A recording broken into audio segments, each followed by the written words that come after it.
Hi, I'm Fire Captain Julio Ramirez from Battalion 4, Fixed Relief, and this is Report on Conditions. On today's episode, we'll take a look at 2 structure fires as well as 2 ribbon cuttings that were held to commemorate new and remodeled fire stations in Riverside County.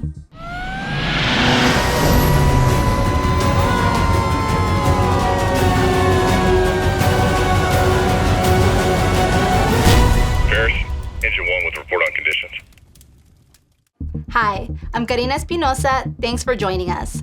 We'll start this week off with a recap of the ribbon-cutting ceremonies that were held for the new El Carrizo Fire Station and the remodel of the Lake Hills Fire Station. Strong communities start with strong public safety.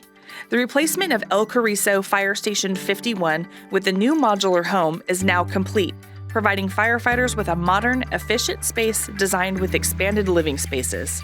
We replaced the fire station that had been here since 2003, which was placed at the time as a temporary structure which had become aged and was showing its wear and had a lot of amenities that weren't really up to our modern standards.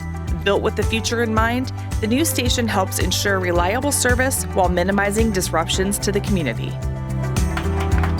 I think anytime that you have the opportunity to improve the working conditions for the men and women that serve in our department, that's something that we should strive for. I certainly believe that it'll assist with improving morale and really allow the crews to focus on the job of being firefighters and responding to emergencies rather than doing constant maintenance and facility upkeep.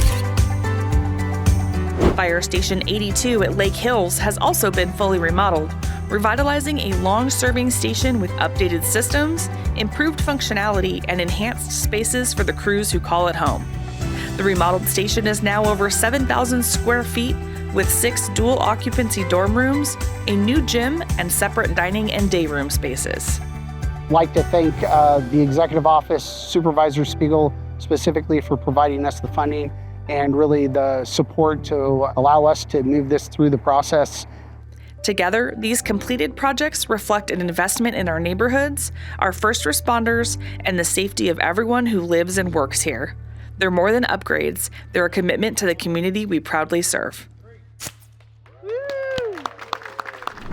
Now let's look back at your fire department's call statistics from January 12th through January 25th. During that time, firefighters responded to a total of 8,070 calls for service, of which 6,268 were medical emergencies and 193 were fire-related calls.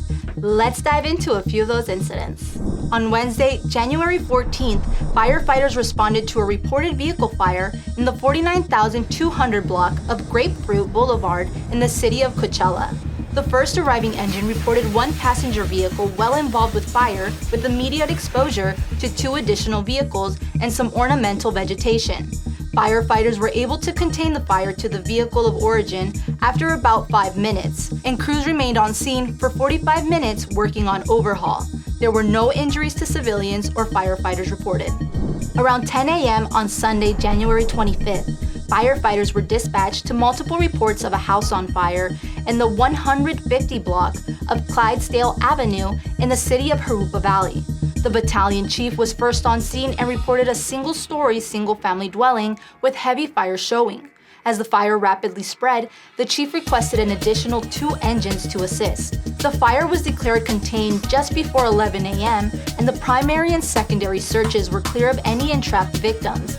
Fire crews were committed for several hours, conducting extensive overhaul of the structure, which was deemed destroyed. 1 resident was displaced and received assistance from the American Red Cross. There were no injuries to civilians or firefighters.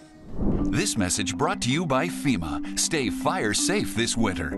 Turn portable heaters off when you go to bed or leave the room. Keep anything that can burn at least 3 feet away.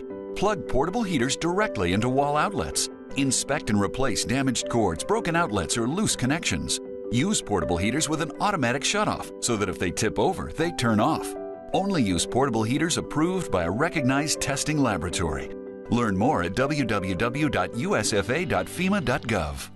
That's all for this week's Report on Conditions.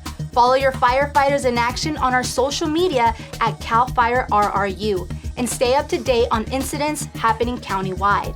If you caught any great footage of our firefighters at work or out in the community, send them to us at rrupio@fire.ca.gov. On behalf of your Public Affairs and Community Education Bureau, I'm Karina Espinosa.